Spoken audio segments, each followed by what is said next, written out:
in the mini economy that is sending away investments. The investors will tell you how country A, country B, country C, they are changing their policies and they're going to nationalize their resources. So you can't even go for investment. So you want to get investments coming in because as a country, as a government, you want to put your money towards your people. Yes.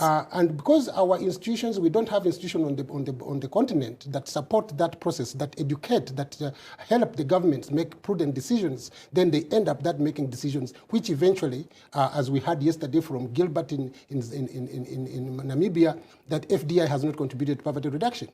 So some of the people who have advised African governments, and I'll give you some few examples. We have people like Jeffrey Sachs from Institute of Columbia. For him, he argued that $75 billion per year should be given to Africa as aid, and that will solve Africa's problems.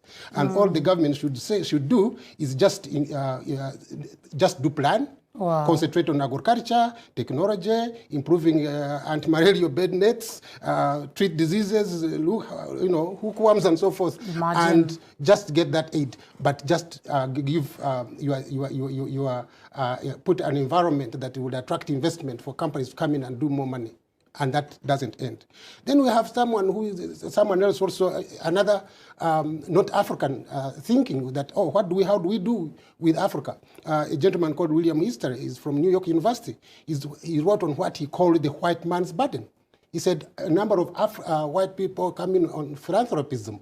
Now we have Bill Gates thinking he can save Africa. We have so many of them. We have become philanthropists and thinking, okay, we come in, we help Africa, and Africa can't trade about itself out of this burden. But that's not going to work. We have recently Professor Kuria, who also in fact comes on and says, he calls it headless heart syndrome.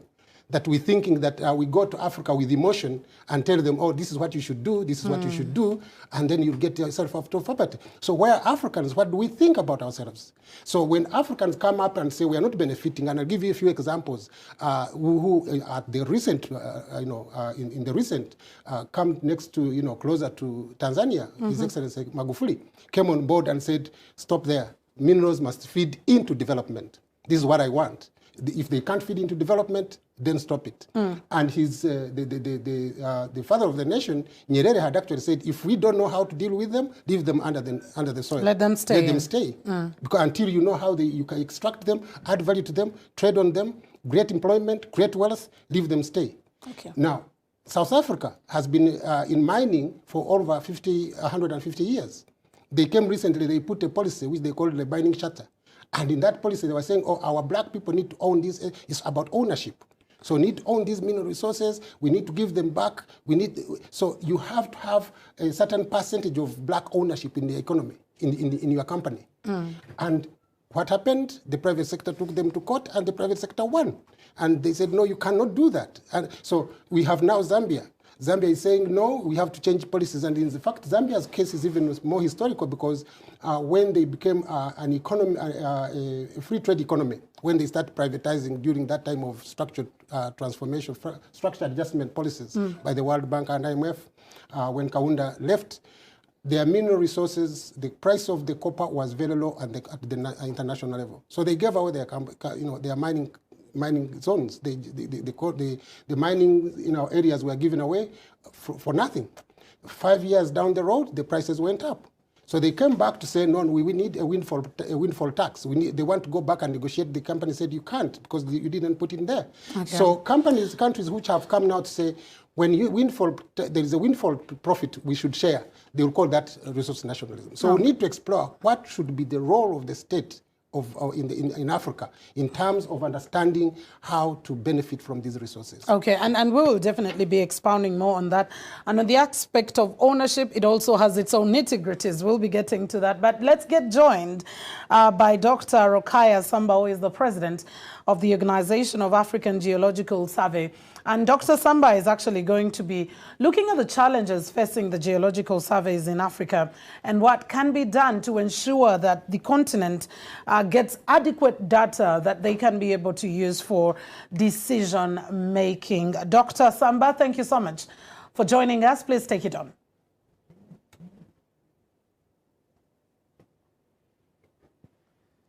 Dr. Rokaya Samba, are you able to hear me?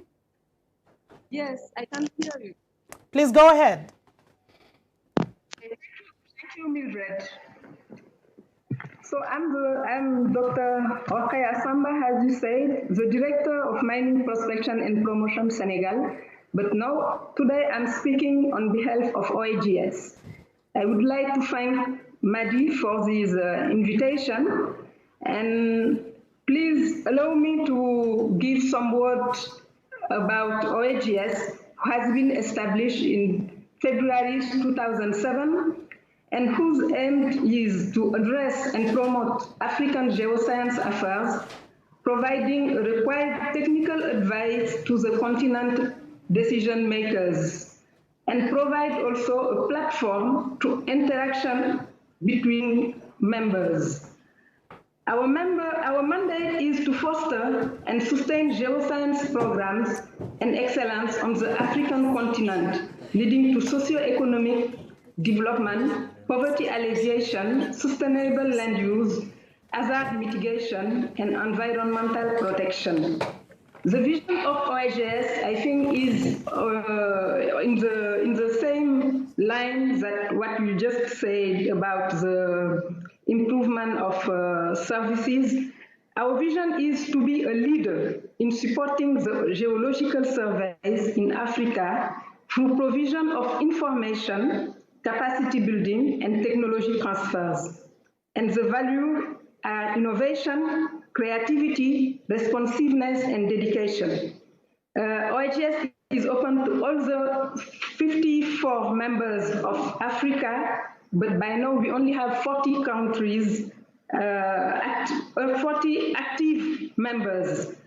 The presidency is assumed by Senegal, and as OIGS is World Africa, we have 5 regional vice chair. For Central region, you have Central African Republic, Eastern region, Uganda, Northern region, Algeria, the Southern region, Namibia, and the Western region, Burkina Faso.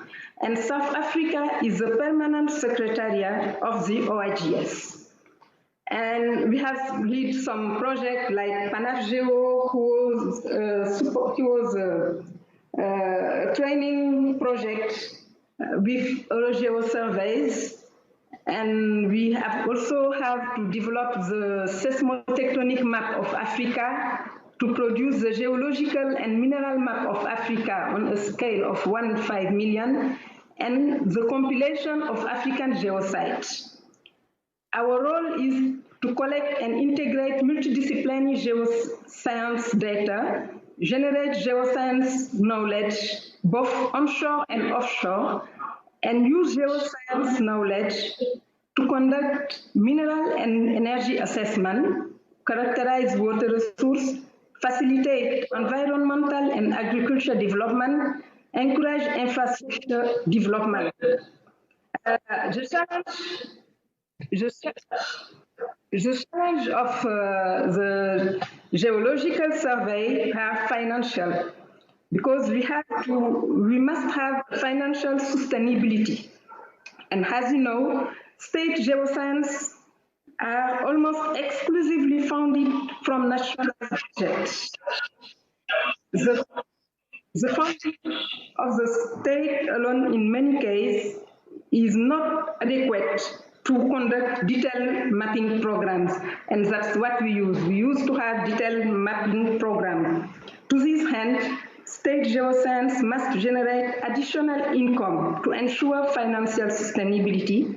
How? By developing strategic partnership, by implementing collaborative projects, and implementing commercial projects that will generate additional income. And what the state are doing in some countries, in the last generation of mining codes, state has decided to establish a mining sector development fund. In Senegal, for example, 20% of the mining revenue is allocated to this fund, and it's aimed to finance the activities and invest in promoting the mining, compiling geological and mining data, mapping and exploration. And has Vincent was speaking about production sharing. Some countries would like to make more activities by their own, more exploration activities, to have a better knowledge of what they have in their soil and ground, and so they can negotiate production sharing, or they can negotiate more income when the promoters come and want to exploit. Most importantly, state geological survey must be responsive to national outcome and generate impactful results. It is this that will ensure continuous financial allocation. How? By implementing relevant projects focused on national priorities, water security project, mineral development, focus on the mineral of the future, lithium, cobalt, graphite, rare earth element, silver, copper, manganese, and also they can develop energy security project and infrastructure development projects. You just speak about improving the skills. The skills are also a challenge, and geological survey required adapted skills in order to respond to those national priorities.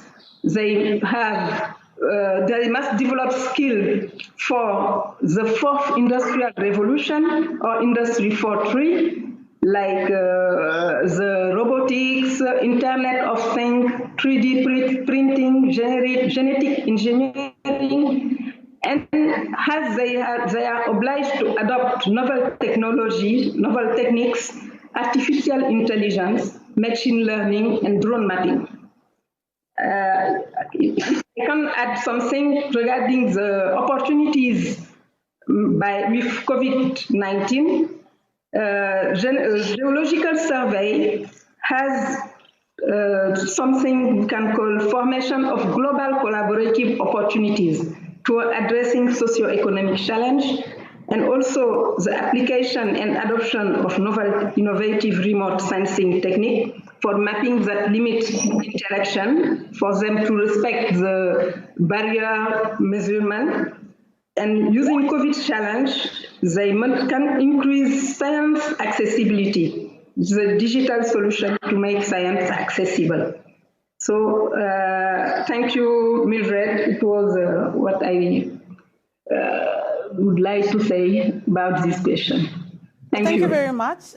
Thank you very much, Dr. Rokhaya Samba, the president of the Organization of African Geological Survey, letting us in on some of the challenges that Africa is facing with geological surveys, including skills, which she particularly did talk about, and financial sustainability, just among others. Before I get back to studio, to my panelists, and much later on I was joined by Ms. Cynthia Mpanga from Standard Chartered Bank, who will be letting us in on how banks have enabled access to finance that also Dr. Samba was talking about. But let me get to Professor Luden, who is a research professor at Heriot Watt University and a former executive director of the British Geological Survey, whose attention is going to be on the public-private partnerships, the PPPs, in acquisition of the geological data, and what way to go with this particular data, or the geological data that is existent. Professor John Luden,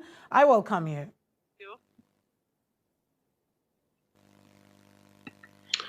Okay, can you hear me? Yes, I can. Please go ahead.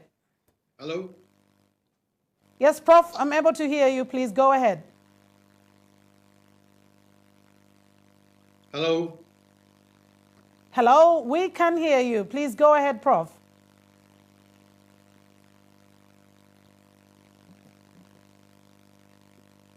The PPPs in acquisition of the geological data, and what way to go with these particular data of the geological... Prof,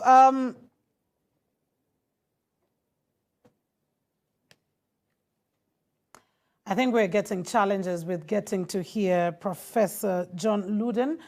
but we'll be getting in touch with him in just a bit, and he will be talking about the public-private partnerships. Like we did discuss yesterday, that the minerals do exist in the country. Yes, they belong to government, but people have to take ownership. So it is not only government that is supposed to be taking up this particular heavy load by themselves. And maybe coming back to you, Mr. Mjenyi, in just a bit, you talked about ownership, black ownership. But we've had an instance when it comes to ownership and the laws whereby, yes, I could front a black person, a Ugandan, but right behind that Ugandan, the actual owner is actually not Ugandan. That has been quite existent, and it's a problem that is continuously talked about. And that's very true. That has come of recent because most of the African countries and other countries, not only Africa, are looking at how do we benefit through local content. The way there is, we call it local content, but yes, in any case, it's ownership. How do mineral resources include some ownership? In terms of income generation or economic, you have three factors of production. You have capital, you have labor, you have technology. But Africa, we have our capital, is our resource. This is what we own, they are our resources. And you need to know that in specific terms and in terms of economic worthiness and non-economic worthiness. You need to understand that. And that's the geologic information that we are looking at today. When you come back, then you say, okay, this is what I have. You have gone back and made that assessment. This is my capital. My capital is the resource which is worth, my reserves are worth X billion of dollars when you extract them. And then the company says, I'll come in with my financing and technology, and then we go in partnership. Okay. In most cases, that is not known. So we put that a company to invest in your economy, they should have a local partner. But sometimes that local partner may be financed by an external factor. So then there is no ownership. Just the face. It's just the face. So that has been going on because most of the African countries don't understand how do we address the issues of local partnership and local content. And this, some of the, like South Africa, the issue was not that the companies were not right. They were right. What was needed was sitting down here and engaging. It's a tripartite engagement with the people, with the government, and with the private sector to sit and understand how do we ensure that ownership is shared. Okay, that's a great one, I think, to pay attention to. And as we continue to push for local content in percentages, we need to know, away from just the local content face value, what is really behind it.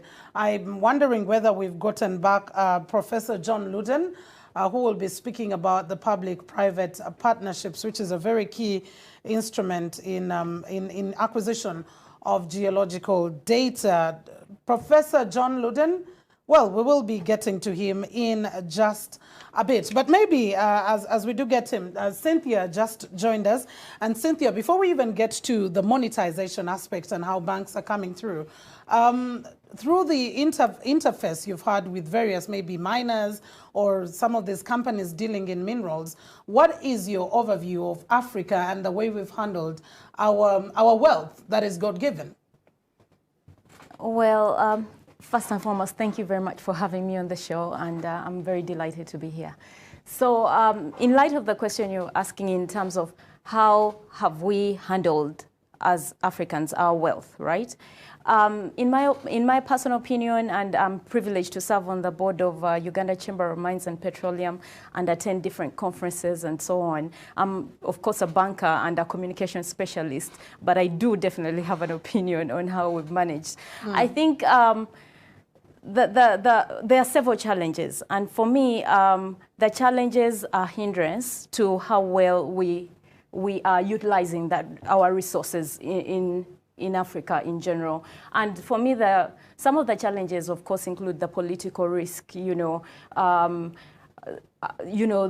ability for governments to put in place proper, buffers that protect the miners, the ability for people to access, to be able to mine and undertake different things they are doing, freely, and whether it's laws, whether it's different sets of requirements that are meant to help them progress. I mean, the political risk is something that really, really is a buffer to how progressive the mineral sector is, and And there are other risks, of course, like the social risk. And yesterday on the show, I had one of my colleagues speak to, using minors, the illegal, all these things. And with the global pressure in terms of pressure groups coming down and saying, listen, this is not right. And in every way you look at it, it is just not right that we are using minors. But unfortunately for us in Africa, the story is very different. So the question is, how do you support the communities to progress? How does government support the miners and artisanal miners and all these, large-scale miners to be able to navigate the challenges that they have so that they don't use, for instance, the labor of children. And, there's a lot of illegal mining on one hand as well, and that also, means that we lose a lot of revenue as Africa. That is all, sent abroad and in different, illicit trade. So there are several challenges that are preventing us from reaching the our peak. full potential. Yeah, and really, if all stakeholders work together to make sure that we overcome and everybody plays their part, right from the individuals, whether it's the companies, whether it is small companies, corporates, multinational government, everybody needs to play their role in terms of sensitizing, in terms of putting in place the right laws and policies to support the industry and so on and so forth so that we can progress. But a lot needs to be done. Political environment, very true. For every investor, whether it's not even just in the mineral sector, they need to be sure that there is peace, because peace is very key in ensuring that business does go on. Professor John Loden now joins us once again to talk about the public-private partnerships in acquisition of geological data. Prof, go ahead. Thank you. Thanks for inviting me. So, I think the post-COVID era is going to be really a great opportunity for Africa and African mining to reboot itself, to modernize, and potentially to make a significant jump in technology, in mineral exploration, discovery, and also in development. I think we need to think a little bit about where are Africa's mineral deposits now. Because actually, except for South Africa, Africa has a relatively poor record of mineral discovery and exploration. And in the next decade, we're going to need as much zinc and copper as we've mined globally to date. So if you look at South Africa, it's #1 in platinum, vanadium, chromium, and gold. It's #2 in titanium and other platinum-type elements. Then you have Gabon, #2 in manganese. Mozambique, #3 for tantalum, but that's kind of about it. It stops there. So why is Northern, Western, and Eastern Africa relatively non-prospective? The geology is favorable, and in many areas, especially in West Africa and towards the Sahel area, there's a lot of potential opportunity. However, we should note that in general, poorer countries with an abundance of minerals usually have worse development outcomes than those that are less well endowed. So how can we change that? One, as mentioned previously, one of the most important things to do is to unlock geoscience data. So geological data, that's geophysical, geochemical, maps, and all of those sorts of things, or we call them geodata. They're held in many different formats, from poorly preserved hard copies to digital data stored on obsolete disks and such like. And often there's not a full knowledge of what exists and where it resides. So limited availability of the data directly affects the processes of policy making and the level and quantity of investments that are attracted into a country. So how can we change that? So what we need modern cloud-stored georeference data. We need it disseminated across multiple organizations. We need it to be transboundary, transnation. There's a role for development banks and such like to support these initiatives, and I think one exemplar is the Southeast Africa Mineral Investment Center, a very CIMIC, a useful exemplar. But we have to think also that many of the donors in the past, the World Bank and other donors, and even the geological surveys themselves that have come in, and tried to help African data systems have tended to reinvent the status quo and often just simply transpose what exists in Europe and elsewhere previously. We have to rethink new practices and replace outmoded practices. And once our data is unlocked, we then need what I would call, or what people call now, a mineral systems approach. So that means a geologist considers the large-scale geological systems and processes through time, and then it applies these to ore formation using regional data sets and GIS systems and geophysics and deep penetrating geophysics in particular. We search for characteristic markers for metal, ions, and fluid, and also near-surface preservation of potential deposits. But we shouldn't forget that a large amount of mineral deposits, the mineral wealth of Africa, has probably been found. And that and what needs to be found is that's at depth and that's buried. And so, this sort of mineral systems approach can lead to what you might want to call world-class mineral deposits. So that's really large deposits or really large mining camps. I think you could say that the Zambian copper mining camp is an example of that. And can we find more of these world-class camps? And they tend to be grouped on what we call craton margins in certain areas related to geological processes. An example would be the Olympic Dam and Mount Isa in Australia and the Ring of Fire in Canada. The Ring of Fire was only discovered 10 years ago. So there are big deposits out there to be found. And these deposits are not necessarily small mines. They can be big mines or big multiple mines. They're often buried below what we call the drift, or it could be sand, it could be glacial clays in some areas, it could be laterites. So we need geophysical deep imaging of Africa, and we need a program of geophysics across Africa. So the main conclusion really is that we need this approach which brings together the public data and the private sector who will use the data. We need to unlock geoscience data as the key to African georesource development. Resource development relies on geoscience. In Africa, as I mentioned before, the useful geodata is often slowly released, it's often expensive, it's often unreliable, and this discourages potential investors and leads to a slow rate of development. So we need to make geodata freely available using the latest technology and stimulate the economy. And also at the same time, while there's a focus on mineral resources and this discussion around mineral resources, we should think of the wider benefits of geodata sharing, which will include things such as water resource development, land use, planning, agriculture, environment, and socioeconomic development. We need to link then the entire minerals, the exploration, mining, and refining, and potentially tertiary industrial processes to the 17 Sustainable Development Goals. In doing that, we will start to share data and we will attract inward investment. The largest thing that's stopping that is probably a fear of that people are going to steal each other's data or that we will lose ownership of the data. The world's changing. The world requires you to share, in particular to share the basic data.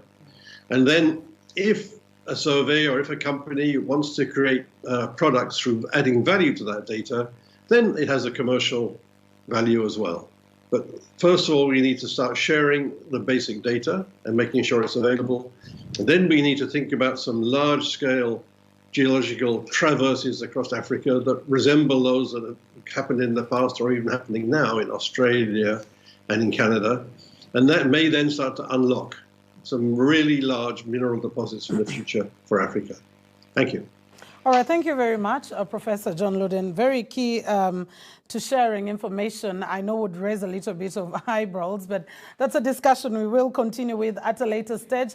Allow me for now get to Felix Bob Ochiti, who is the senior geologist at the Petroleum Authority of Uganda. And we know well, Bob, that we do have the African Minerals and Energy Resource Classification and Management System, which many have referred to as AMREC. But Probably some of our viewers would want to understand what that is. Why is it a game changer for Africa? But also, how do we envisage implementing it in Africa?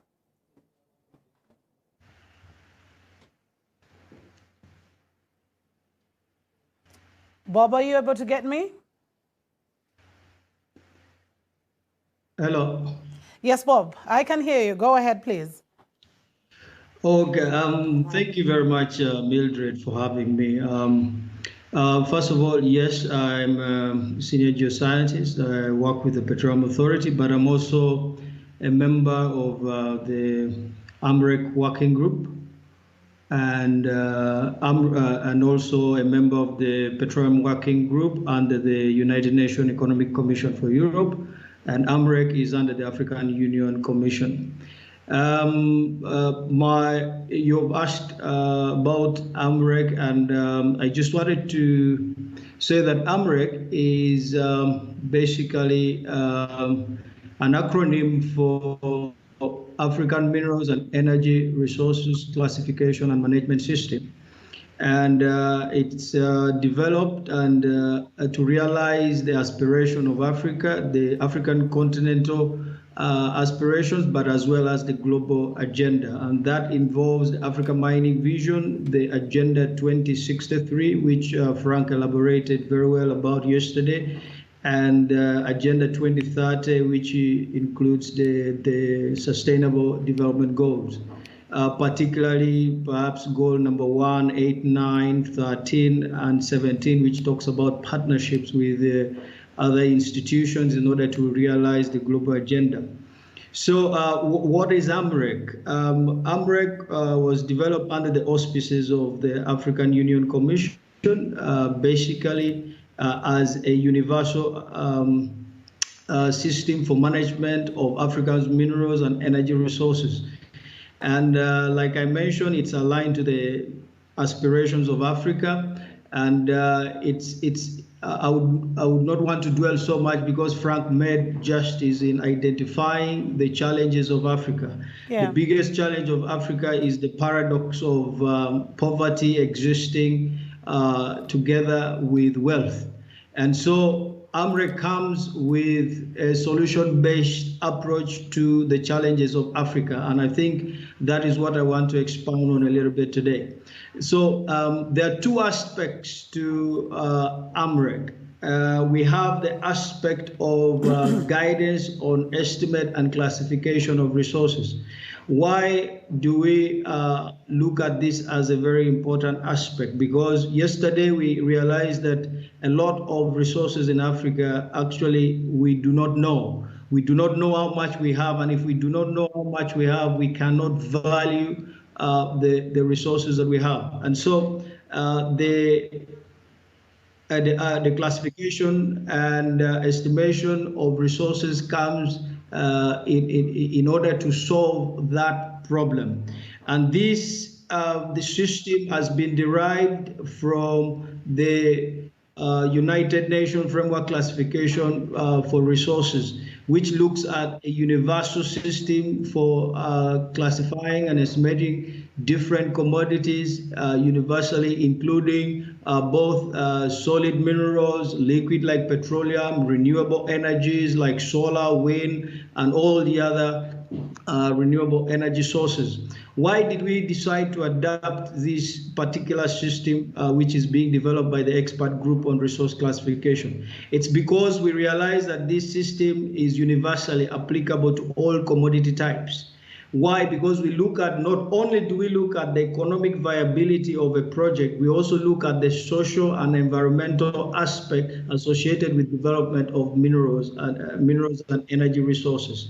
You will agree with me that one of the challenges of Africa is the fact that environment is always being degraded by mining companies, and then at the end of the day, we have the challenge of trying to recoup and restore our environment. You may want to know that 98% of waste that from extraction remains in the in the producing countries, in the countries in which those minerals are mined. So if you go to South Africa, for example, you're going to find in Joburg huge chunks of land that have been deserted by deposit. If you look at Zambia, you'll find over 200 hectares of land that has been deserted due to mining of copper. The same challenge is replicated around Africa. So we think that one of the reason why we choose this particular system is because it looks at all that aspects of environmental and social viability of project. We also look at project feasibility, including confidence in estimates. So this classification system that we adopted from the United Nations Framework Classification helps us to be able to classify our resources, but also to be able to estimate, because when we have resources, we need to know at what maturity stage is these resources. So you can have resources, you know the quantity, but what maturity is it, so that you can be able to attach value to the resources that you have estimated. So that's the first aspect of the AMREC system. The second aspect of the AMREC system is the Pan-African Reporting Code. What do I mean by this? This is basically targeting the financial institution, the stock exchanges. You will realize that apart from South Africa, there is no any other African country that actually has a reporting code. So you find that when these foreign investors come to Africa, they will tell you, okay, fine, we are going to invest in your country, but all the reporting and the guidelines for reporting and all the systems that we want to use, maybe you should use guidelines from Toronto Stock Exchange, Hong Kong Stock Exchange, maybe New York Stock Exchange. So time has come for Africa to say, look, we are either going to be at the table discussing real matter, or we will remain on the menu. So if we want to remain on the menu, then we are not going to accept to develop our own reporting code and rely on foreign codes that will decide on what Africa will report and how we shall be able to design the systems that will be able to have us have equal share and win-win situation in the exploitation of the resources in Africa. So that is the first component of the Pan-African Reporting Code. The second component is the competent persons requirement.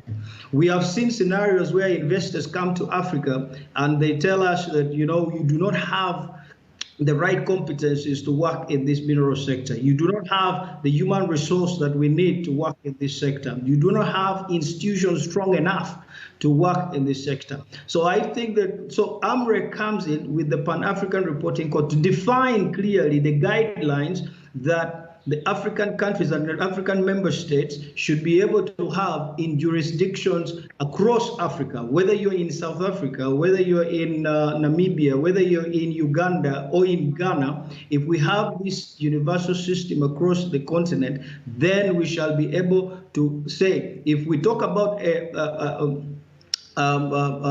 a competent person in Ghana, there are guidelines that decide who that competent person is. If we are talking about a competent person in Uganda, those guidelines and requirements define who that competent person is. So that if an investor comes to exploit a mineral resource, then we can be able to bring out these guidelines and say, hey, these are our guidelines. As long as you have an African that meets these requirements, you will be able to utilize this African. So you do not have to bring a foreign person instead of an African to be able to do a certain type of job. And this fits well into our national content policies across the continent.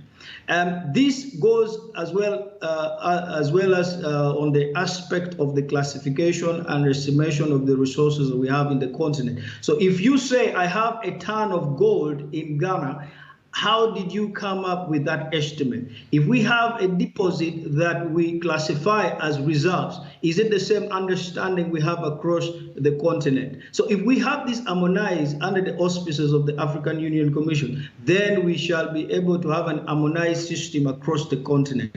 And that is where we think that AMREC is solution-oriented to the challenges of Africa. And we think that the best way to create the best way to predict the future of Africa is actually to create it, because the aspiration of Agenda 2063 talks about a prosperous Africa and a peaceful one that is driven by its own people. You cannot have an Africa driven by its own people unless you build the institutions and the human capacity to be able to drive that change that we want for the African continent. And that's where the AMREC comes in. Maybe, Bob, just before we let you go, you've clearly expounded the AMREC. But one would ask, at what stage are we as Uganda? And also, if it has to be implemented in Africa, would it be implemented as a law, or would it just be more of a best practice to, ponder upon? Thank you, Mildred. That's a good question. You would understand that most of the protocols internationally, a recognized way of handling it is that we develop guidelines that because remember, this is a concerted effort of the African continent member states. And so if we want to implement such a system across the continent, you will definitely need the political backing. And that informs the reason why we are working under the auspices of the African Union, because at a certain point in time, it should be able to be adopted by the member states so that it is enforceable. How is it going to be enforceable? It's going to be enforceable by ensuring that member states actually adopt this as a policy document in order to inform their regulatory objectives. So we are not going to, as the working group of AMREC, impose on any state that you must take this. But we think that if we have the political backing of this system, then they will adopt it as a regulatory measure to define policies that will ensure that any investor that comes adopt. Take, for instance, the petroleum sector. We have what we call the Petroleum Resource Management System. A similar one for the solid minerals is CRISCO. So you find that these are systems that in different jurisdictions, people may have different systems that they will adopt. However, in Uganda, I'll give you an example for the petroleum sector where we work. In our laws, we are saying that you can use the Petroleum Resource Management System and any other system that is approved by government. What that basically means is that there could be a better system that comes tomorrow. And so as Uganda, we can be able to tell the companies that operate in Uganda that now you need to move from the PRA mesh and go into using the AMREC or the UNFC for that matter. So that is exactly what we want to replicate in all the other African countries so that we can move the agenda of having a unified system across the continent in order to be able to manage our resources sustainably. Bob, Felix Ochiti is the senior geologist with the Petroleum Authority of Uganda, was talking about AMREC, at what stage we are and how we can be able to enforce that. Now, getting back to the panelists right here in studio, maybe I would give Vincent just a word. What do you think of the submissions that have so far been made, especially on the aspect of AMREC, where Bob did talk about having the resources, but also getting to know at what maturity level they are? Because I think it's not just enough to know that we have gold. What level are we? Just how much also could we be able to detect? Thank you very much, Mildred. I think Bob has been very explicit in his submissions. He said AMREC is largely premised on two key thematic areas, that is guidance, and then he talked about competent persons. Yes. So for me, in submitting, I would like to say that, for example, in Uganda, yesterday I alluded to the fact that we as a country are trying to transform the sector in terms of even reviewing our policies, legal and regulatory frameworks. So what he has just spelled out is exactly what we also are doing in the mineral sector. One, in regard to guidance, we take it seriously. The new mining bill provides for a reporting code for all exploration companies. So all those who are going to come in, government is going to regulate a reporting code. And that is very essential in identifying our resources. And then secondly, competent persons. It's a very key thing. So also in our regulatory frameworks, of course, now you see these are all continental aspirations. AMREC is trying to implement continental aspirations, which are expounded in several continental initiatives, such as the African Mining Vision. So one of them, of course, is to have a competent and well-remunerated workforce across the continent. And so for us as Uganda, we are thinking of having an earth scientist registration board where you have competent persons who are registered to be able to render services of data acquisition as well as management. Okay. So as a country, it is incumbent upon us, as a continent actually, we actually have to adapt most of these initiatives that AMREC is spearheading. And also, Vincent, while we're talking about investment, every time we talk about investor, people's minds run to maybe a different skin color or someone coming in from a different country. But we know well that we have domestic investment.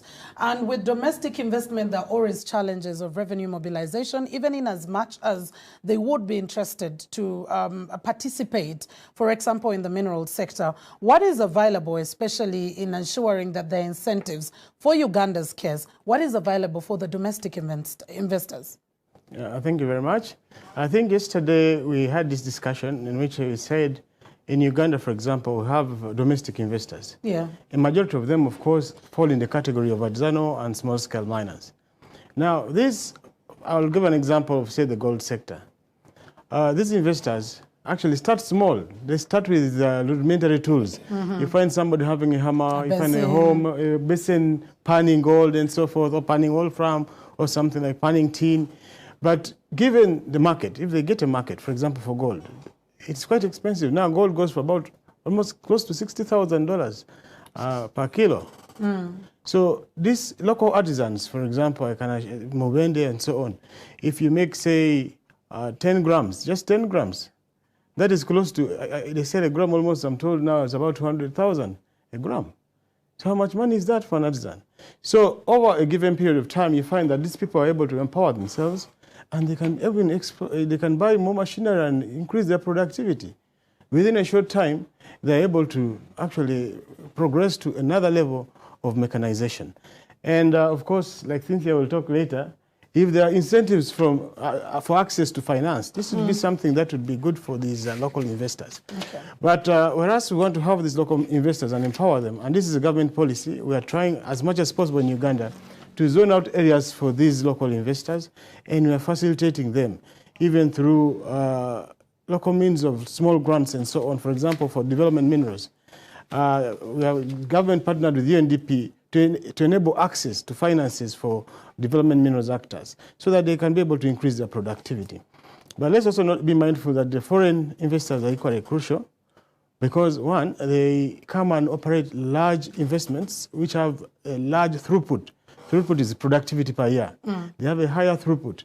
And this usually has a very huge impact in terms of translating into what actually is earned by the state. Yeah. So it's very crucial. And yesterday there was a discussion on employment. Of course, there is this move towards technology and automation, but also we also factor in the aspect that there are some sectors within the economy, within the mining sector, that also have a higher impact on employment, higher impact on local service provision, higher impact on shared use of mining infrastructure. These are key tenets of the mining sector that can actually feed into the economics of scale for the local participants. Thank you. Oh, okay. Well, Mr. Mjanyi, while you were talking about the role of the state, which you emphasized well, and putting it in the context of artisanal miners comes in the aspect of formalization. And yesterday when we talked about formalization, it felt like for many people when you talk about formalization, you're thinking about taxes from government in that regard, because government wants to know where you are, how much you're making, and then be able to tax you. But I'm bringing this also in the discussion of resource mobilization. How do we get to convince for example, artisanal miners to go ahead and formalize, the people who are dealing in illicit trade, to formalize, and in that way, even if it is through taxation, government is able to acquire the kind of resources needed for it to invest in the minerals sector? Thank you so much. Artisanal miners, in some cases, they have been referred to as illegal. But these are people who have been mining for centuries. In fact, in some countries in Africa, an artisanal miner will look at the soil and know there is gold there, or there is this mineral there. They have look at a rock and say there is something. There is something there. Yeah. In Tanzania, those who mine those precious stones, they will know. Recently, someone got a stone in which he got $3.4 million US. Yes. It was in the papers. Yes. He just picked a stone. So and when you look back, these are our own private sector. We call them artisanal small-scale miners, but they are actually Ugandan, they are Malian, they are Zimbabwean, they are our own. So formalization, and we believe, and now Africa is 60 years old in terms of self-independence. But companies like Rio Tinto, Glencore, how did they start? Probably they started artisanal or small, and they have grown over 150 years. So if we formalize our sector and say we want to make them formal businessmen and women, and to change the name, change the narrative, change the paradigm. Say these are not artisanal, but they are small business men and women and the young people who are in the sector. Formalize them, put them into cooperatives, so that they don't even kill themselves. They are in gold, they are mining, holding mercury with bare hands. It's dangerous. Some of them are dying under the pit because they don't have technology. So you formalize them, you put them into cooperatives. Once you put them into cooperatives, you don't put forward the tax as the incentive, but it's their health, it's their wealth, it's their also marketing, and most importantly is how do they then market their mineral? You need to have refineries in Africa. The refineries that buy from artisan and small, what we call SSM. But if you don't have a refinery in Africa, then which means a middleman will go to him and pay him peanuts and take the mineral away, and then you say, oh, it's illicit trade. It's illicit trade because there is no formal trade within a country, within a region. So we need to have regional value chains, regional refineries, not meant for one country or so, because we are looking at, yesterday, Yeboah Stephen talked about African Continental Free Trade Area.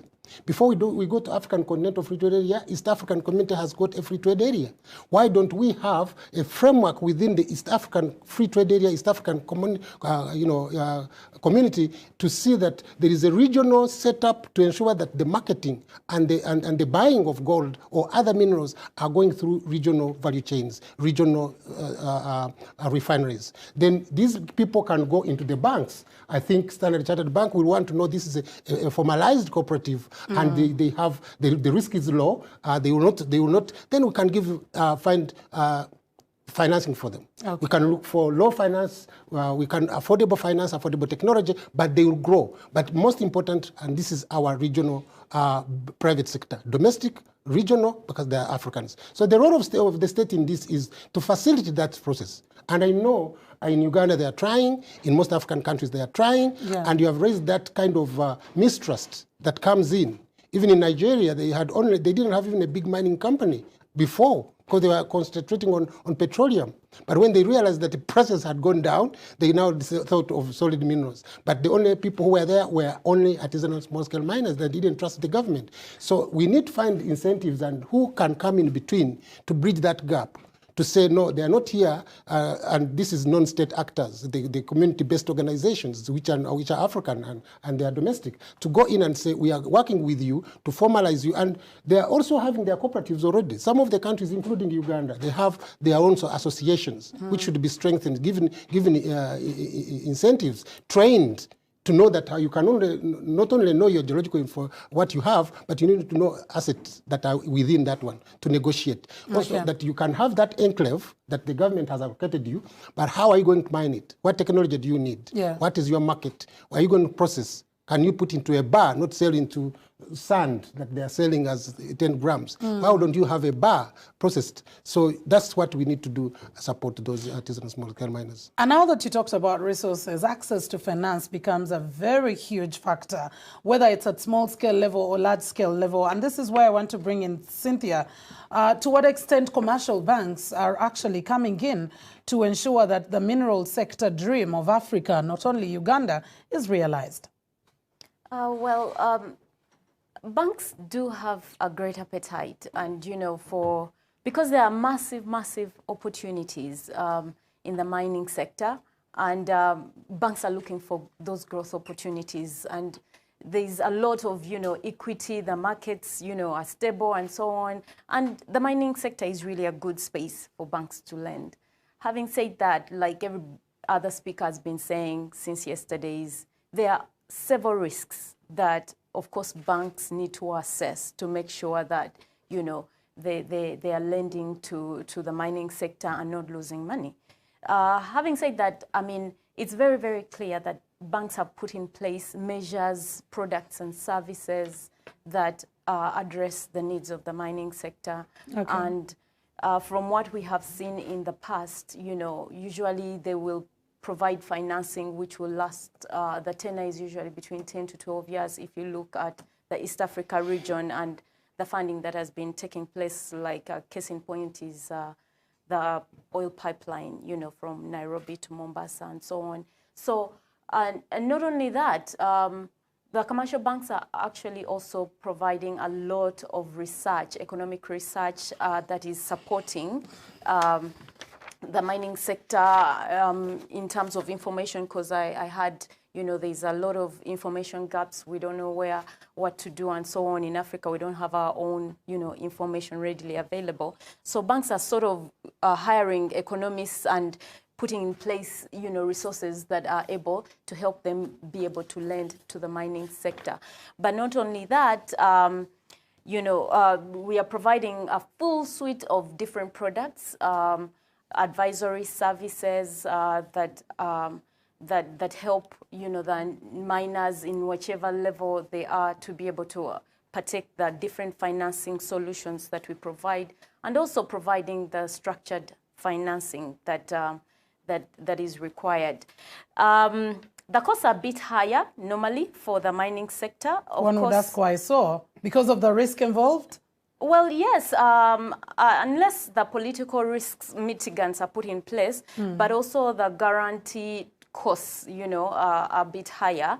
But of course, that depends on the various risks and the assessment that is done. And as we've spoken about, the environmental risk is a big hindrance to some of the lending that prevents banks from lending to the mining sector. And we've seen a lot of pollution and a lot of, degradation and a lot of, things happening in that sector that sometimes makes banks shun away. And in other cases, we've looked at lags, lags in concluding decisions. In our case in Uganda, of course, we know the famous FDI that was expected to come out in 2017, and here we are 2020. And, there are several other things, the pipeline, So all those don't only affect a particular mining sector, but the general mining sector, because there are so many other companies in the value chain that rely off, the bigger industry, for instance, the oil and gas and so on and so forth. So, but in the whole, the banks, commercial banks usually will focus on the financing options available to the mineral sector in the exploration and discovery phase, the appraisal phase, usually is equity. And most banks normally wouldn't give equity because that comes from private equity and convertible bonds. However, there are some few banks, like in South Africa, and I don't want to name names, but there are some few banks that will give, equity based on the numbers, the financials, and how the risk assessment that they undertake, anywhere between, $2 to $5 million US in terms of in that first phase, But in the development phase, where it progresses, then of course the financing options are usually around, financing options that have recourse to maybe a sponsor, and usually most of the appetite is more when there's multinationals involved or when there's a development financial institution involved, because then they feel like there's a buffer in terms of security. There's a parent company that can take up your risk and so on and so forth. But in the later stage, where it's totally developed and there's expansion, then the non-recourse asset-based financing is normally the tool. But having said that, I'll just take you through the different financing options that are available. Shortly before we head to Canada. Yes. So we have the cross-border loans. Those are, structured loans that one lender or a group of lenders come and they can offer the mining sector, those who are willing to look at, financing options. Then there's, of course, the project finance. And that, of course, involves the non-recourse or limited recourse financing options. And then, of course, there are the foreign currency bonds, which are very good for getting debt from the international markets. And those are the long-term options. But there are also very many short-term options, like guarantees, which most are aware of. the documentary trade where, you know, the bank is given the ability to collect funds directly from the exporter. Then we have the receivable finance and the supply chain finance and the bank payment obligation. So there are different options that the mineral sector can explore from commercial banks in terms of supporting their businesses, depending on what stage they're at in the cycle of their growth. All right, thank you very much. I think that was very, very expounded well on just how much banks are ready to invest in the mineral sector, and also the kind of loans or finance, like you said, is available. But at a later stage, I would want to know just about what the banks need, the information that ought to be provided to the miners at whatever level they are to be able to access this finance. Like you said, it's really risky, and that's why sometimes it's a little bit more expensive. But before I get back to you, Cynthia, let me get to Canada, where Tafuma Msewe is. Tafuma is a trade and investment executive and founder of Eshaton Solutions Limited. And he will be paying attention particularly to the aspect of the diaspora. We know that so many Africans are living in the diaspora, and just what can we do to attract this population into the mineral sector of Africa? Tafuma, please go ahead. Thank you so much for having me on the show. And thank you to Frank and his team for setting up such a wonderful platform, such an important topic and an important time to discuss this. So yes, I am a diasporan. I'm based in Canada, which, as it happens, is home to 75% of the world's mining companies. So really important in the mining world, as you may know. But the diaspora, the African diaspora, represents three things: economics, education, and exposure and experiences. These are three types of resources that the African diaspora represents. Economics, we know that remittances are the biggest source of foreign exchange revenue across all of Africa. That was around 48 billion in 2019 and is set to continue growing. It's also, the diaspora is also often the source of imports. So the diaspora stimulates trade from home countries into the destination countries that they're based in. So economics is really important. In terms of education, the diaspora also represents a wonderful resource. As we found out a few months ago, not too long ago, when the value that Africans contribute to their host countries was questioned, the research actually showed that African diasporans in the US are more well educated than any other demographic, including US-born citizens. And that's based on data from 2017 and even later. And it's very similar in other places across the world. So education is really critical. Exposure and experiences. The diaspora represents almost like a PR engine. There's network capital that the diaspora possesses because of being an insider in the host country, but of course as well in the home country, in many cases, especially when they're first generation diasporans. When you couple this with some of the trends that we're seeing, such as baby boomer generations, companies that basically want to either retire or sell their business on, when we look at the interest that diasporans are showing in their home countries by moving back and investing in different ventures, creating their own ventures, as well as when we look at the post-COVID, or I think COVID's going to be with us for a long time, and the realities that it brings will be with us for a long time. When we look at that, there's a movement to relocate supply chains away from East Asia and into places like the continent of Africa. So these are some interesting trends, but I do see some challenges from where I sit. And where I sit here in Canada, I see a lack of connectivity between the African diaspora and the mineral sector. And if you look at some of the numbers, in 2017, in the US, sub-Saharan immigrants aged 16 and over, only 3% of them went into employment in natural resources, construction and maintenance, versus 37% in management, business science, and arts. So you can see that there's a little bit of a disconnect there.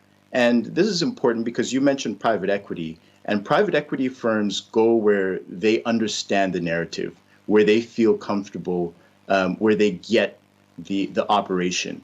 So it's really important that we have representation within some of these investment firms that understand the sector and the space and understand the region. The other thing is that I have found that in Canada, African diasporan communities don't often organize around the mineral sector. So what you have is that you have these spaces, these forums, which tend to dominate the Africa-focused mineral sector, and there's no representation or very little representation from the African diaspora. And then the final thing I would say is that there's negative perceptions around the mining industry, especially amongst some of the younger generations, because of the exploitative legacy. And unfortunately, Canada has had a big role in that, from human rights violations, environmental abuses, fraudulent behavior, and corruption. And so these are some of the challenges. So if we ask ourselves, how can the African diaspora lend its core resources to the industry, to the mineral sector in Africa, then I would say that there's a few things we need to think about. One of them is that it's not solely the responsibility or the preserve of government to ensure that diasporans play a role in the mineral sector in Africa. There has to be engagement from the private sector, from citizenry, from academic institutions, etc. So I really believe there has to be a whole of ecosystem approach that moves beyond just narrow interests, as is the situation right now. In many of these conversations around mining in Africa, it's dominated by old money, old interests, and narrow interests. And the other thing I would say is that we have to look on several horizons. We cannot just look at engaging African diasporans for their remittances or for their money, for the short term, but we have to think medium and long term as well. And mining in itself is a long-term play.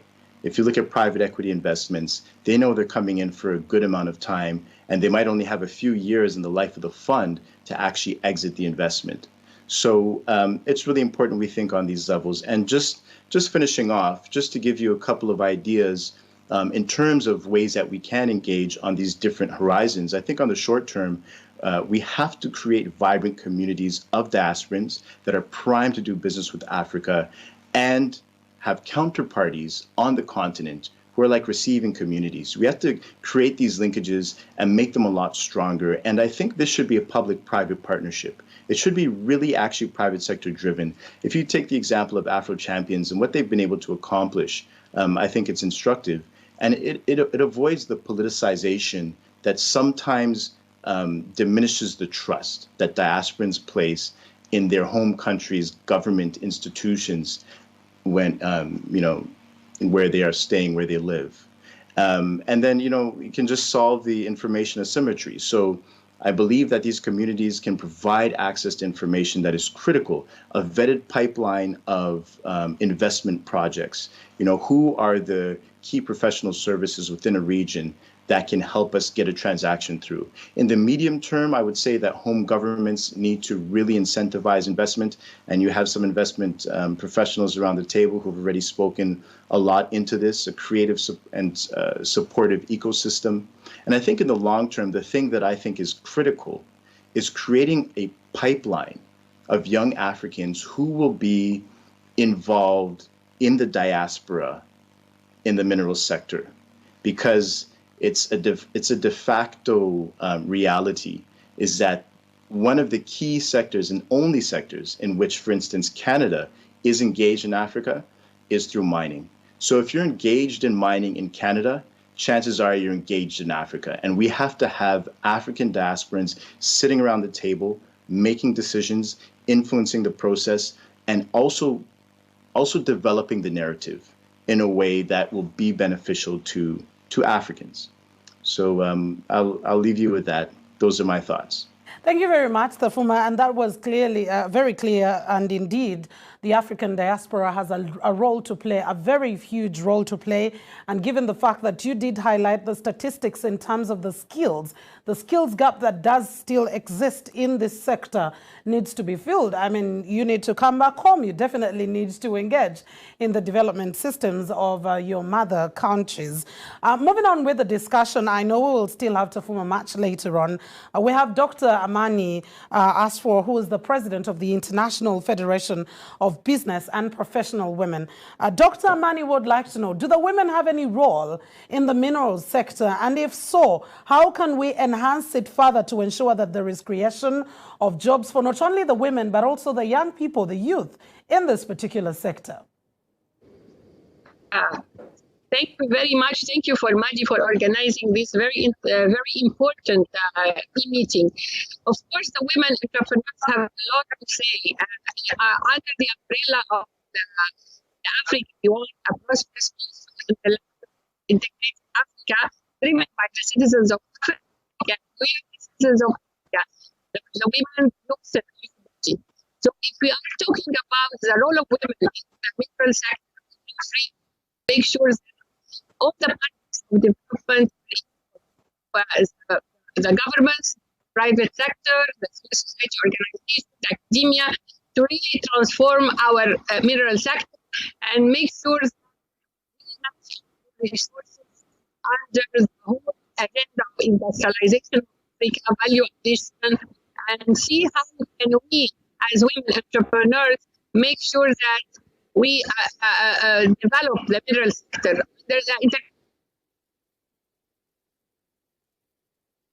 Unfortunate, we did lose Dr. Amani Asfor right there, who was expounding on the role of women in this particular sector, and that is the mining sector. We will be getting back to her in just a bit. She will be joining us from Egypt once again. I would like to come to you, Vincent. As Uganda, have we engaged the diaspora? The Ugandans in the diaspora, particularly for the mineral sector. We now want for the elections to have them, go ahead and also cast their ballot. But have we engaged them particularly in the mineral sector? Yeah, thank you very much, Mildred. I think that, especially like I earlier on referred to, most of our investors in this sector are mostly small-scale actors. Artisanal, there's one category called artisanal, and then there's a second one called small-scale mining actors. I have had experiences where most of the local artisans who are here in Uganda are being supported by their brothers who are in the diaspora. Oh. So yes, it is possible that there are some remittances from the diaspora feeding into the mining sector, especially in the small-scale mining category. So yes, I believe that there is some, except that as government, we are yet to formally actually engage the diaspora. But I know many of them are indirectly supporting some of the local actors already in play. Well, that's great. That's a great resource. Cynthia, you earlier were talking about the kind of revenues that commercial banks can be able to provide. But have you given them enough information to these miners? Like Vincent said, many of them are small-scale or artisanal miners, to know what exactly they need to have to be able to become candidates for these kind of resources available in commercial banks. Oh, well, I believe banks have done a lot, but of course you can never say that they've done everything they could. Yeah. So there is more room for sensitization, education, and of course getting the individual and the artisanal miners getting into the formal banking sector and opening up accounts. And you cannot come to borrow as a mining sector company when you don't have a bank account to start off with for your your own operations. When so a formal bank account for starters? When you don't have anything in place, you need to be able to run your business, however small it is, as a business, and not putting money you get on your personal account and then coming to the bank to look for funding. Of course, that will be rejected. Having said that, banks proactively through Uganda Bankers Association, through different conferences like Mineral Wealth Conference, I know several banks always sponsor those huge conferences and talk about their products and services and what they can do and what the mining sector can do to access funding. So, and I don't know, earlier you asked me a question about, what they require, for instance, exactly. to be able to, to borrow money. So of course, banks will usually look at, one, do you have proper books of accounts? Do you have statements? Do you pay taxes? Are you registered? And all these formalities that involve a business.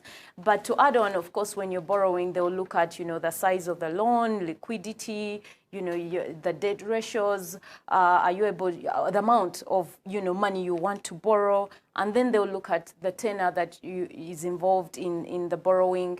And then, of course, they'll look at the borrowing entity. Is it like an onshore? Is it an offshore company? Is it the parent company? Is it, just the local company? And all these things will be, evaluated. And then they'll look at, the structure of the loan, So there are different things, like around 6 things that the bank will look at to assess the risk, management.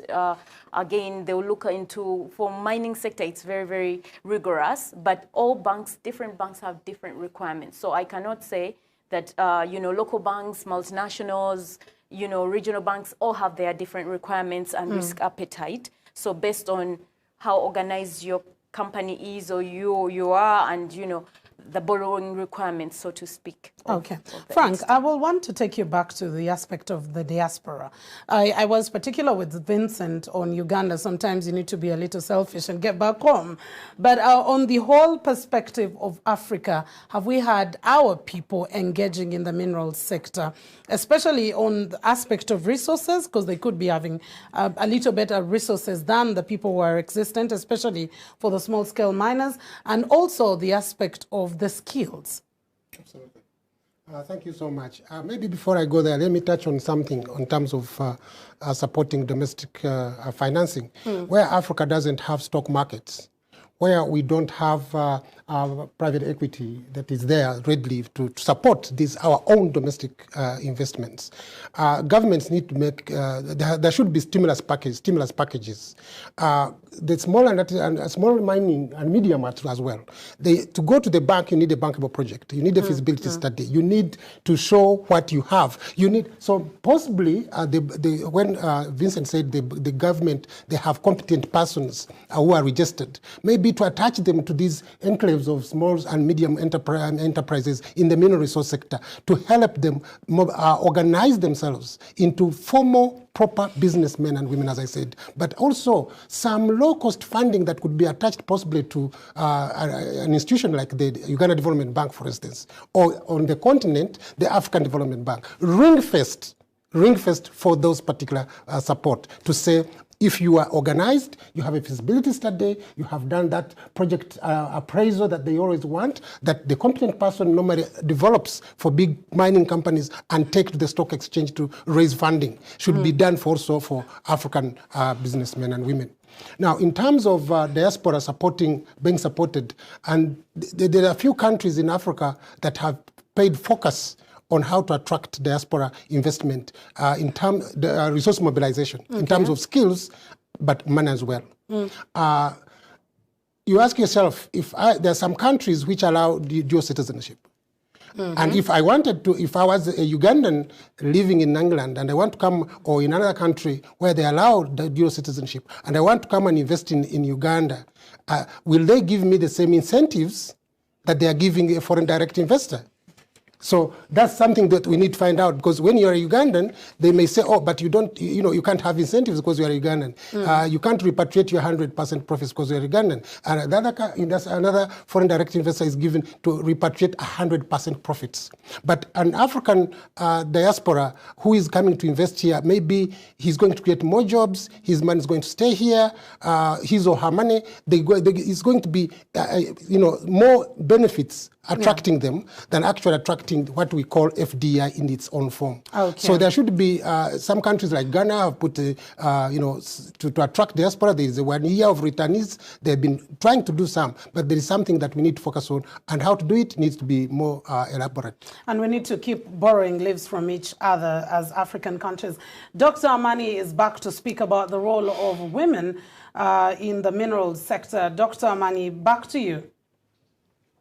Thank you very much.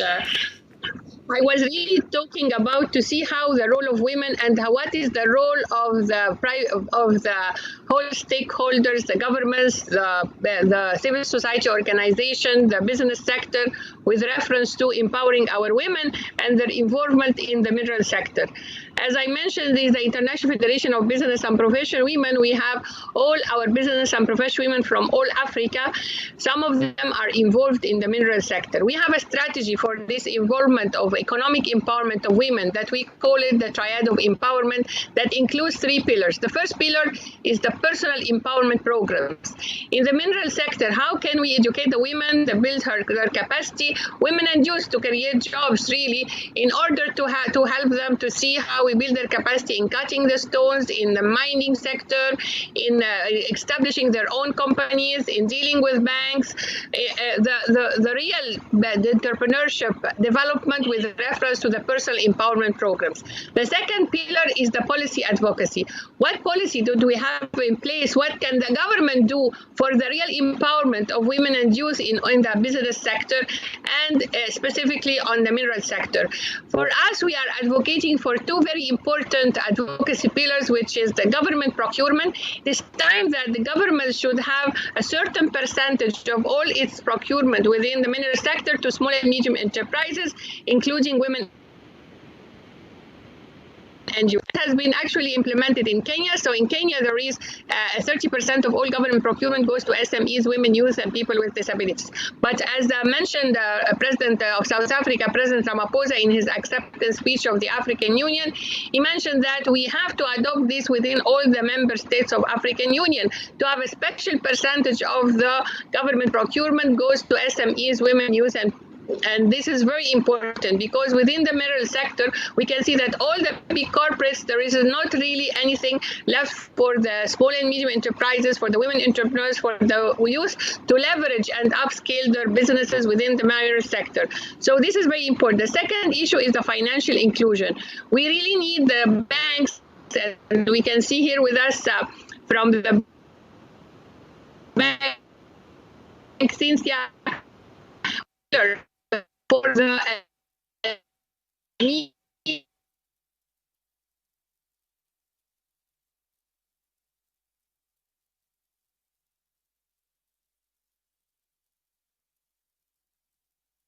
for us, the third P is the product development. If we're talking about the personal empowerment programs, the policy advocacy, how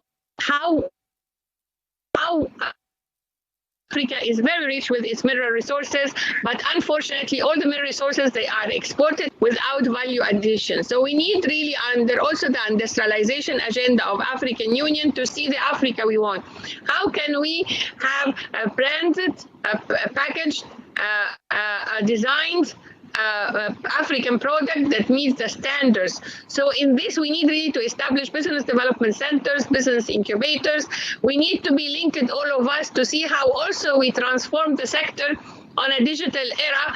How can we, as business community, as women business, be integrated within the whole African continent to market our products? So we add value to our products within the mineral sector, and then we market it. Recently, on the 7th of July, in the Africa Integration Day, the African Union, they launched the Africa Electronic Trade Platform, which will be like, it's called Sukuku Africa. Sukuku Africa is our new platform for real integration within our African continent, and to see how we as African people, African private sector, put our products, which is value added, on this platform, and make sure that with the real digitalization, it will be like our new Amazon, our Alibaba Africa. It's really about how we, as the 55 members of African Union, come together to increase our inter-African trade, to make sure that our scientific expertise, because also empowering women in STEM education, science, technology, engineering, mathematics is a very huge crucial for adding value and the industrialization agenda of our African Union. So for us, we really need to see how we use this expertise to have these training centers, to use the technical expertise to develop our own minerals, to make sure that we cut our own stones, to make sure that we add value to our minerals and then export it after value addition, after refining, after cutting, after adding it, after making it nice jewelry. We have all the resources within our African continent, the human resources, the natural resources, how we invest in our women and youth to create more jobs. And because our youth is more than 65% of our African continent are youth less than 35 years. So business development centers is very huge, important, and to be connected across the whole world and within the whole Africa, and then we export to the whole world. That's why I really congratulate MADI, because I believe our mineral resources is a huge, huge opportunity to create our jobs, and it is really about achieving the sustainable development goals, how the 17 goals of the United Nations with first of no poverty, no hunger, how can we have a gender equality, education, health, all this can never be achieved, and with the 17th goal of global partnership, how can we all as business organizations in hand with the governments that put the policy to make sure that we transform the whole sector of the mineral resources and make sure that we have our real economic growth. Because I always believe that our economic growth will the one that we need Africa to be independent Africa, because the Agenda 2063 development agenda is about a prosperous, peaceful, integrated Africa driven by the citizens of Africa. So once we have our economic growth, we'll have peace and stability, we have creation of jobs, we have women entrepreneurs across the continent that can really be involved and make sure that we have also women on board, because this is one of the things that we are advocating for. So we need more involvement for our women in the mineral sector, in the extractive industries, and make sure that all the policies are implemented and geared towards the empowerment of our African private sector to have our real financial independence. Because I always say financial independence gives you the power of choice and voice. So it's time that Africa have its own financial independence, and all of us from Africa, from Cairo to Cape, from Lagos to Mombasa, make sure that we have coordinated efforts, collaboration, commitment, and common interest for empowering our youth and women and the SMEs to reach out for the private sector and to develop our mineral resources. Thank you very much. Very much, Dr. Amani, and for that discussion. And one key point, at least if you could be able to forget everything that Dr. Amani has discussed, she talked about financial independence, which gives the power of choice and voice. And I think that's a key take home for all the African countries out there. Financial independence is very key, even in the decisions that we make within our own African countries. Let's now move on to Gabon. Earlier on at the beginning of this discussion yesterday, we talked about the African Union, minerals vision strategy, which was developed in 2009, but hasn't fully been taken up by many of the African countries. But we also do have the sub-regional mineral policies. We would like to know from Valerie Nzogu to give us a sneak peek, also taking Gabon as a case study, how we can be able to domesticate these. Valerie Nzogu is the legal advisor of the Gabonese Minister of Mining. Valerie, please take it on.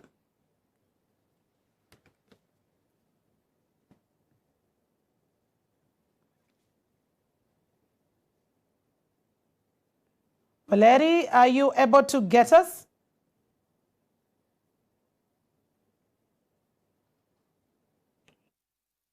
Valerie, please go ahead with trying to give us a case study of Gabon with regard to domesticating the AMV, the African Union Minerals Vision Strategy or Framework, but also the sub-regional minerals policies.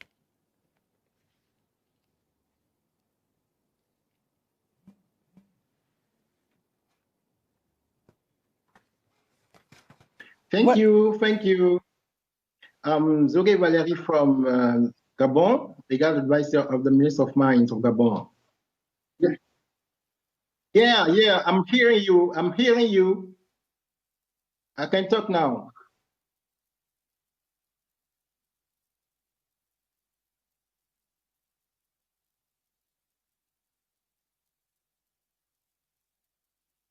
Okay.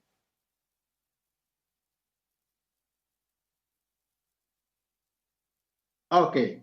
So last year, we adopted a new mining code, which encompasses general guidelines of African mining vision.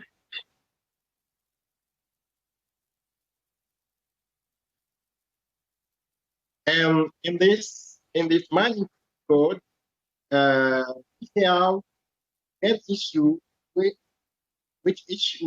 main issue dealing with the African mining visions. Okay, and I may use 5 chapters to share with you how government is implementing African mining vision. The first issue in the mining sector is to establish win-win partnerships between governments and mining sector. And win-win partnership means in the tax policy, government had changed the scheme. Now the governance system imports and exports minerals, no taxes. This policy aims at boosting exportation of minerals to national markets. The first one. The second one is the general income taxation for corporations are reduced to make them get more revenue from exploitation, so that they could reinvest in the mining sector, boost production.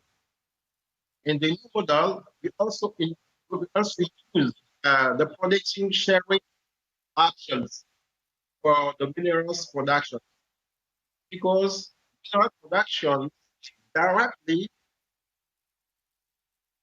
advantages to states, international market, general taxation, in which sometimes corporation use many charges which increase the revenue total. So in the new model of taxation in the mining sector, as I was saying, there's no taxation for exportation, no taxation for import of materials used in transition. But on the other hand, we increase mining direct taxation. I would like to share with you the general analysis made by Institute Kaiser. Institute Kaiser, Canada, think that general taxation is lower than mining taxation. So the best way for states is increase mining taxation and decrease general taxation for corporations. So in this game, now we are boosting government revenue, mining sector. This is the mining new scheme for taxation. And in this way, we have a new standard for local community development. You know, mining development should impact on country development, including population, local community. So in the new mining code, there is a new standard which plans that revenue exploitation should directly go to community support projects and to get better their lives in the internet. The third point is from the African state, best way to develop big mining projects such as building up, which is among the three greatest projects in high-end sector, building up in Gabon, Balan in Cameroon, Nabiba in Congo, we should utilize infrastructure of railroad and energy. And in the fourth way, we have the Central African States community have created a general council on mining, which is responsible for implementing African mining vision, and which is also responsible for implementing a new mining code in Central African States. All member states general government standards. Well, it's quite unfortunate we cannot get well Valerie Nzogu right there. We will be working on the audio and then getting back to him in just a bit. But as we correct up with Valerie, let's get to Samuel Agbor Tabi, who is the Central African Region and a MADI board member, but also he is the president of Chama. Chama is the Central African Chamber of Kama, rather, the African Central African Chamber of Mines Association. We would like to know from you, Samuel, what the role of the association can be in supporting the sustainable mineral resources development in Africa as a whole. Thank you, Madam Moderator. I'd also like to say thank you to NBS TV and to the organizers at MADI for making this possible.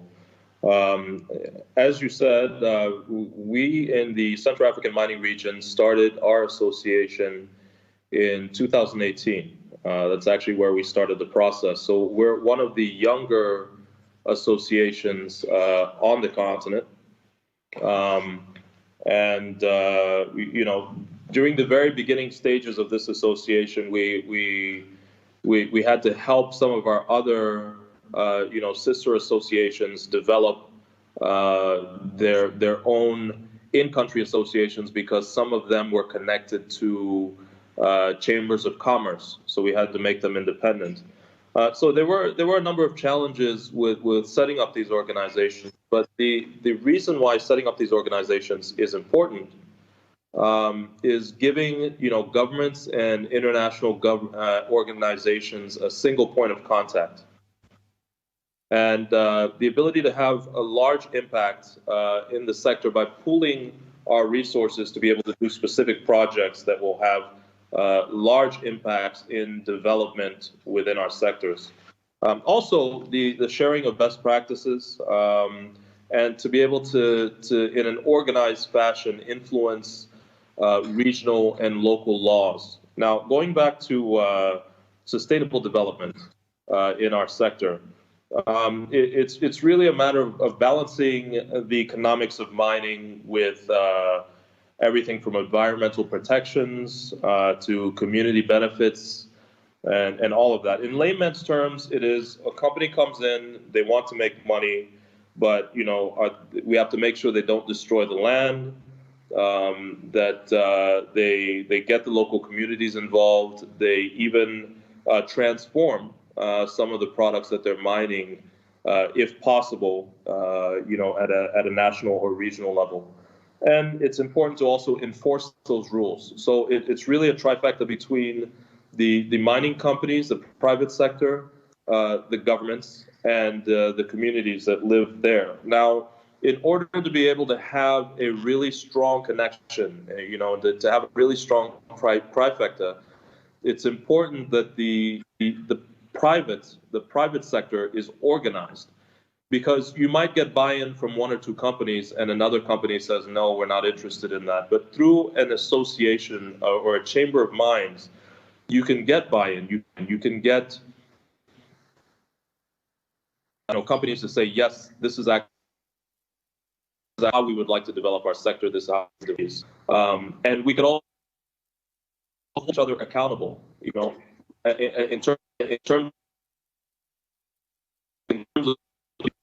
the maintaining or reaching those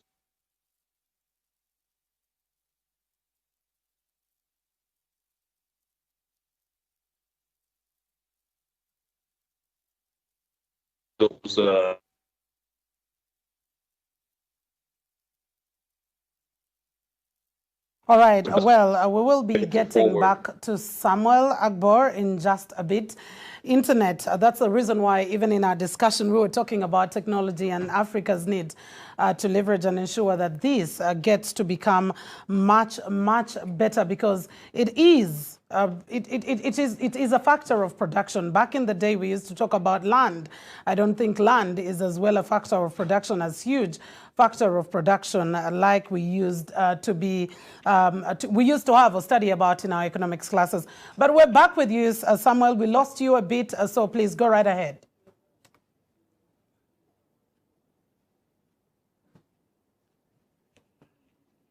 Samuel, please go right ahead. Yes. Oh, I'm sorry. I thought it was still breaking up. What I was getting at, because I'm not sure exactly where I started breaking up, was that the mining sector, or the chambers of mines which we're creating, both on a national level and a regional level, is really important in terms of sustainable development goals in the mining sector, because it allows the private sector to buy in to these goals, not only to buy into the goals, but to also, hold ourselves accountable to maintain those goals. I'm not sure if you still hear me.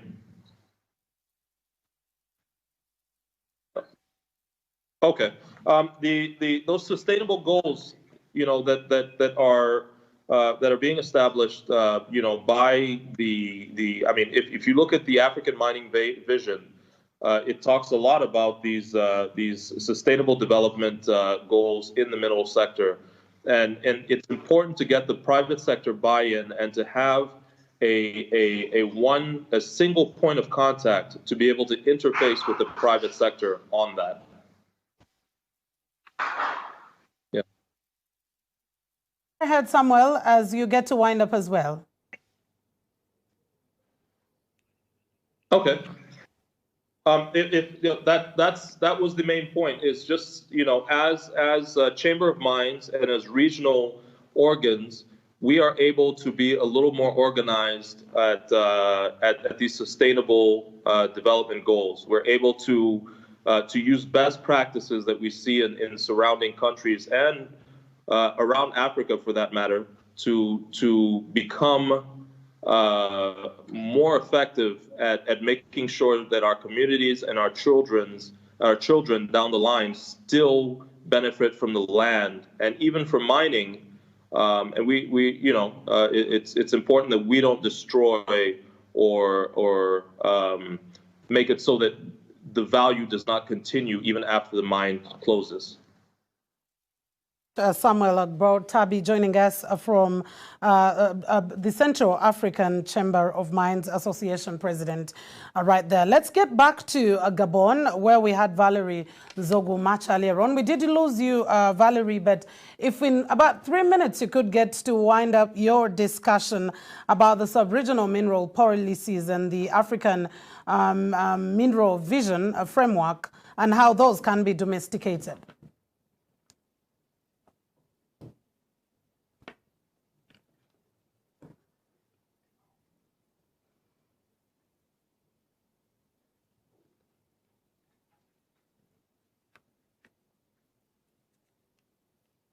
Valerie?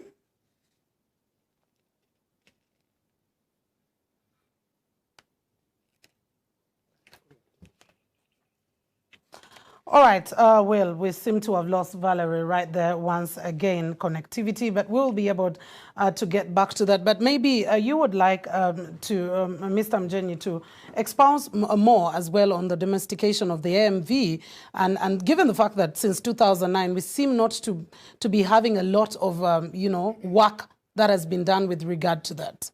Absolutely.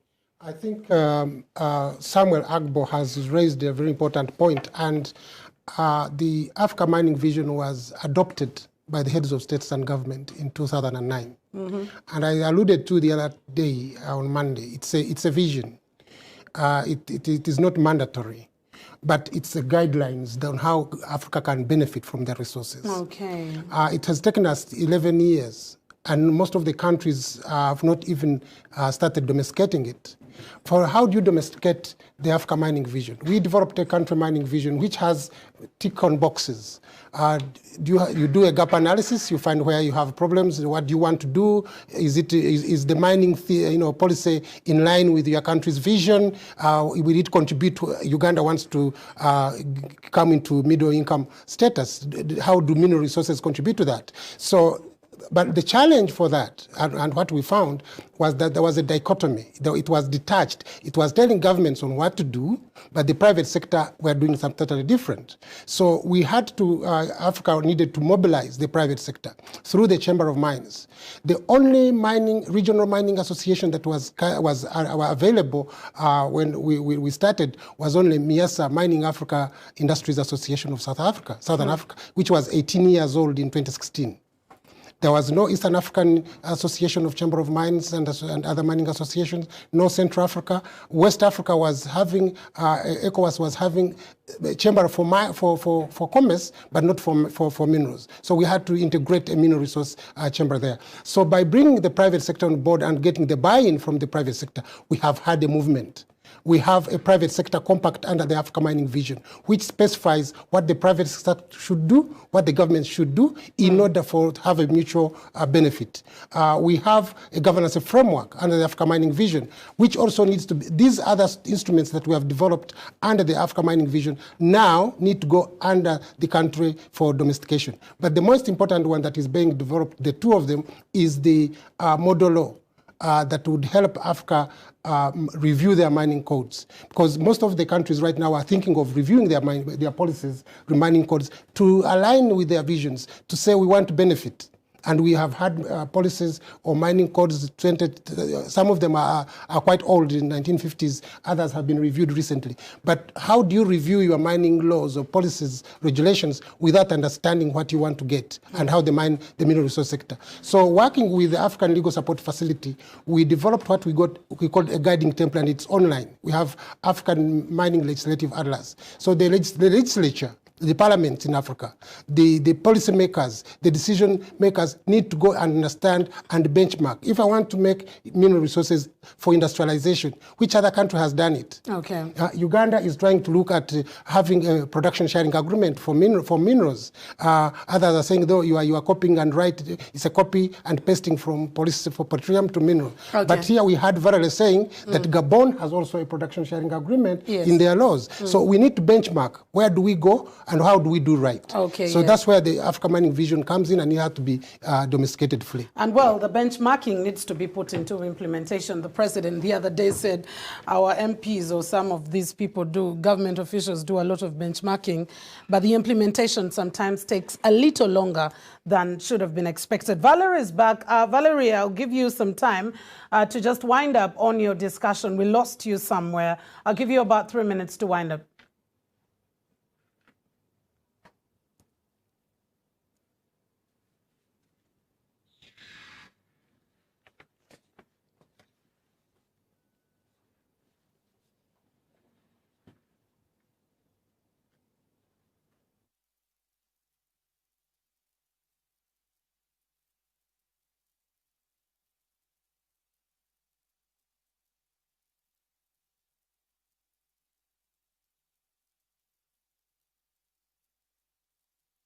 Fortunately, we did lose Valerie right again.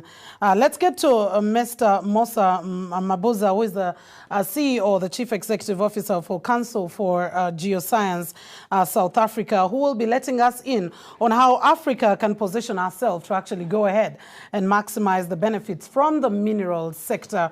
We know South Africa is relatively doing well compared to the other African countries, but how can we maximize the mineral sector potential? Go right ahead, Mr. Mosa Mabuza. Thank you very much, Madam, and we appreciate the invitation for us to make our submission at this critical conversation. Its timing, in our view, is absolutely impeccable to the mother continent, as it enables us to engage in shaping a brighter future for herself. What I deem a coalescence of minds that support the African development agenda inscribed in the Vision 2063 of the African Union, in which the mining sector has a significant role to play. Notwithstanding a long-standing legacy of mining in some parts of the continent, with varying levels of success, it is critical to harmonize Africa's development through the mining sector to be as equitable as possible. There are many learnings to be leveraged from the benefit of hindsight and experiences that can be garnered from this experience in the mining sector in some of the nations like ours in South Africa. As the wise African adage goes, that if you want to go nowhere fast, you go alone. But if you want to go far, you go together. Our strength in optimizing value from the vast African mineral resources rests in our ability to work together as African nations. We can draw learnings from other extractive sectors. I looked in particular at the arrangements of the dominant oil and gas producing nations, who created a structure in a form of OPEC to influence the price and value optimization from the extraction of their resources in their respective nations. It is my considered view that Africa, the African continent, there is absolutely no reason why we cannot begin to consider establishing such a mechanism for critical minerals, both current and future minerals, which the world depends on. The mineral trading model, in my view, needs an urgent and critical review, as it was designed in a particular geopolitical setting that has now become obsolete. When this mineral trading model was designed, it was at the time when African states had to only provide minerals. The whole is left in the ground with a huge environmental footprint that affects the future of the nation when that value is created and benefited elsewhere. It is incumbent upon us as a technical thought leadership in the continent, in partnership with others through such initiatives as this one, to provide appropriate technical guidance to our leaders in order to inform policy choices that we take that inform development of the continent. I know that we talk about resource nationalism and value addition. I want to make a submission that it will not be helpful for us as 54 states to try and compete on mineral value addition. We have to organize ourselves in such a way that we can be purposeful with regional-based approach to value addition and beneficiation. If, for example, you look at diamond-producing nations, for which there is no shortage in the country, every single diamond-producing country is trying to do value addition and beneficiation of its own. When we do that, we then fragment our ability to be impactful as the African continent.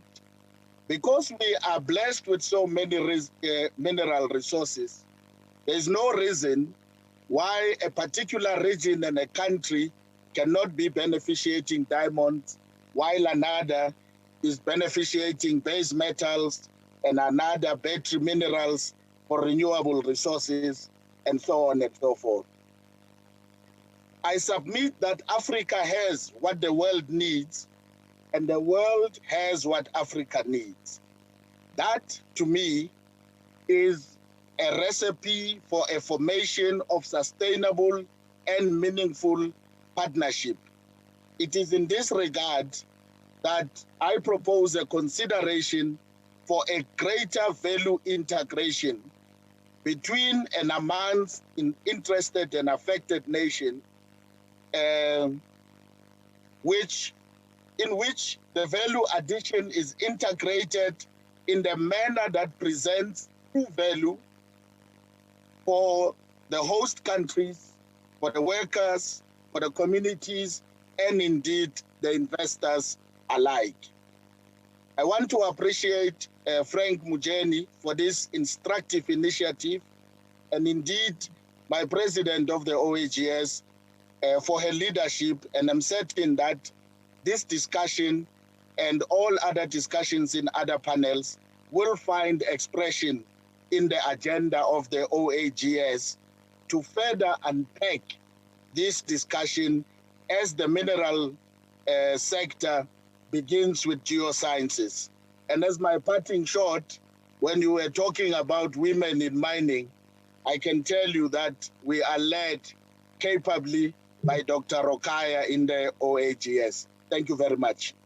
All right, thank you very much, Mr. Musa Mabuza, and I did love your parting shots. And a particular quote, I can say quote from you is that Africa has what the world needs and the world has what Africa needs, and that definitely is a recipe for us to be partnering and working together.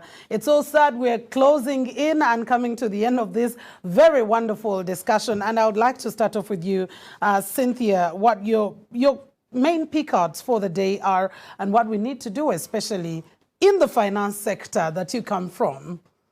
Well, of course, my main pickout was from Dr. Mani. I was very impressed with her submission around women in the mining sector and how we can be more inclusive, and the diversity and, you know, the policies and all the things that need to be done to ensure that women are included in that sector.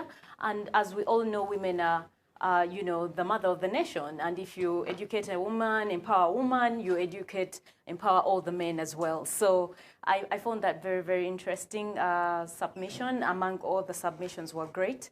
But really, for me, on my parting shot in regards to financial inclusiveness, mineral sector, you know, getting access to finance and so on, I think the time is ripe.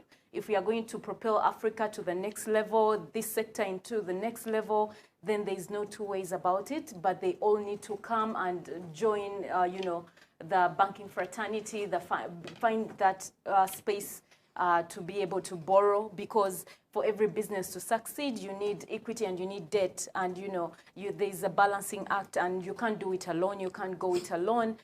You can't depend on savings or the little, you know, investment you make. So really, I encourage the different mining companies to really fall in line and utilize the banking services available at their disposal. Cynthia Mpanga. And coming to you, Vincent, I also want you to give your parting shots in regards to what Professor Luden did say when he said that there needs to be sharing of geological data, but there is also the fear that always comes. I want you to put that into context. Yeah, thank you very much. I think as a parting shot, I would like to say today has been quite an interesting day with so much discussed.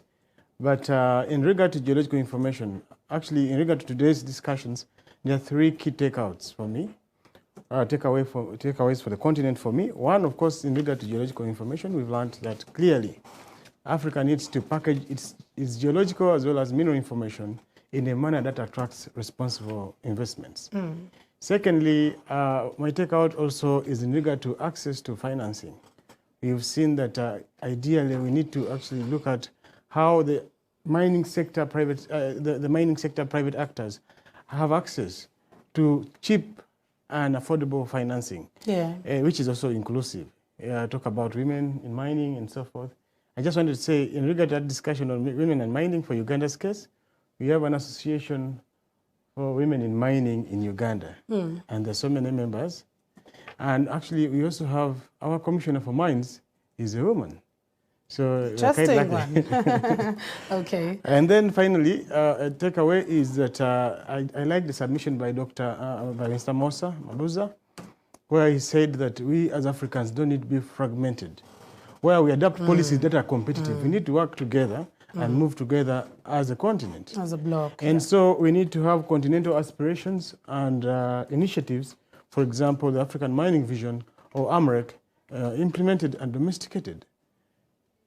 Again, I like this submission again. I would like to conclude by saying, indeed, the world has what we have what the world wants, and the world has what we want. So we need a meaningful partnership. Working together. That's very key. Before I come to you, Mr. Frank Mujenyi, let's get back to one more time to Valerie and see if we can be able to get his parting shots. Valerie, back to you. We lost you several times, but if you could use a minute or so to give us your closing remarks with regard to your submission and parting shots.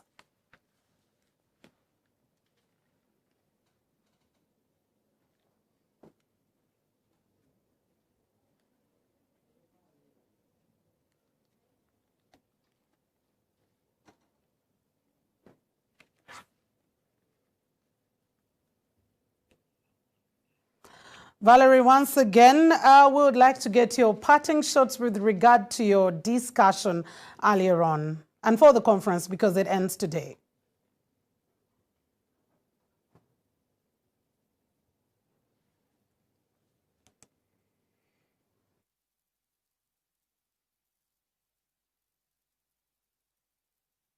Thank you. Thank you. As far as affiliates, I think that in the context of African states, there is the General Council on Minings, which is responsible for implementing African mining vision.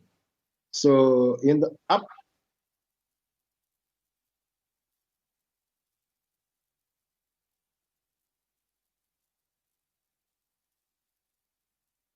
as I was saying, and to implement, to domesticate African mining vision in Central African states, the African Council for Mining should play a full role.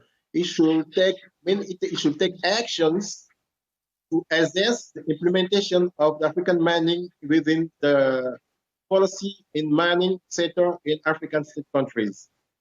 So, which implies that the African Council, the Central African State Council for Mining should have a roadmap to implement 5 chapters. The first one is a new taxation model.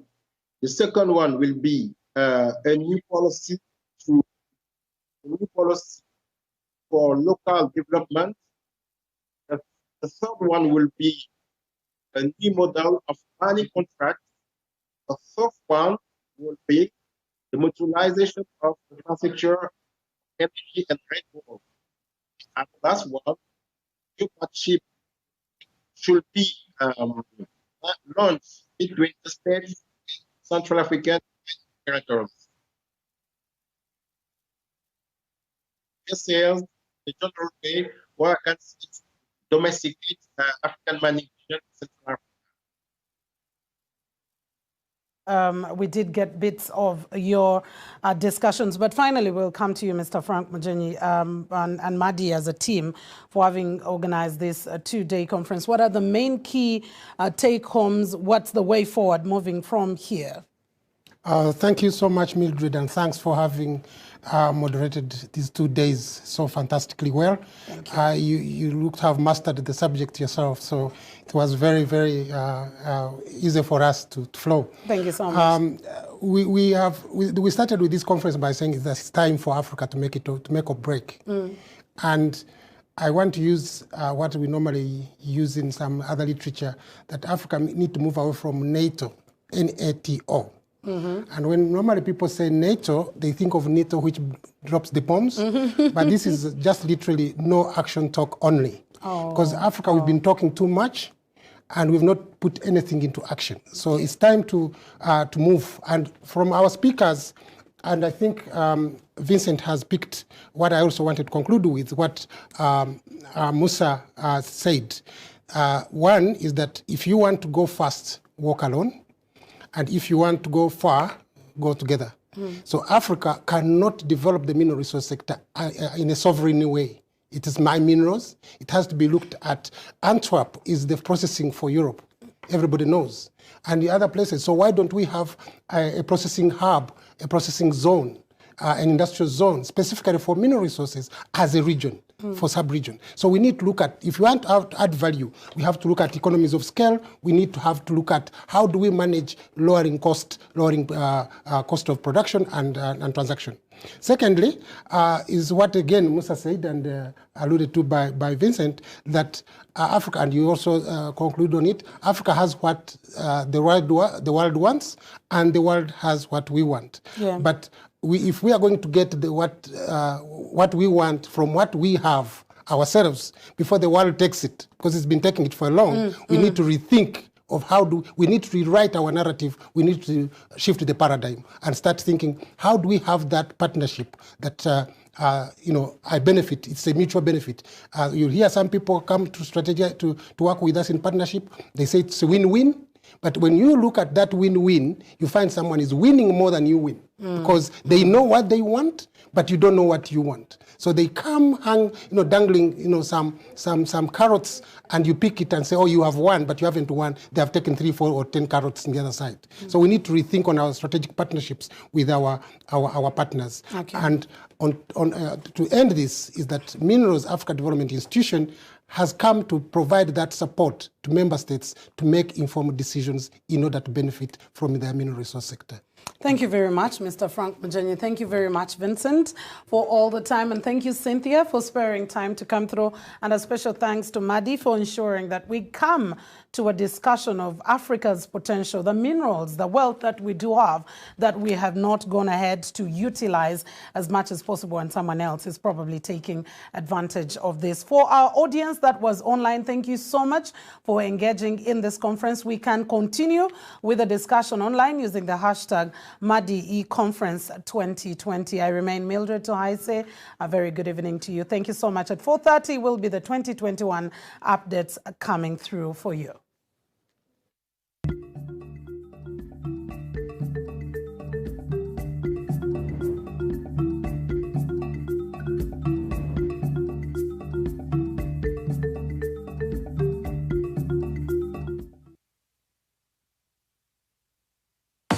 To achieve great things in life, you must do little things every day, like the 1, 2, 3 with Colgate.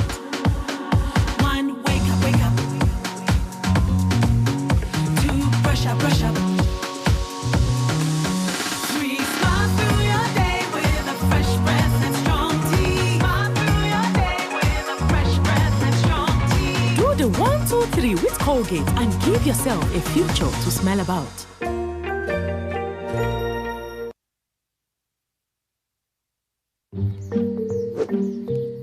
Prosper, bambi ndatirayo ka airtime wali kuduka.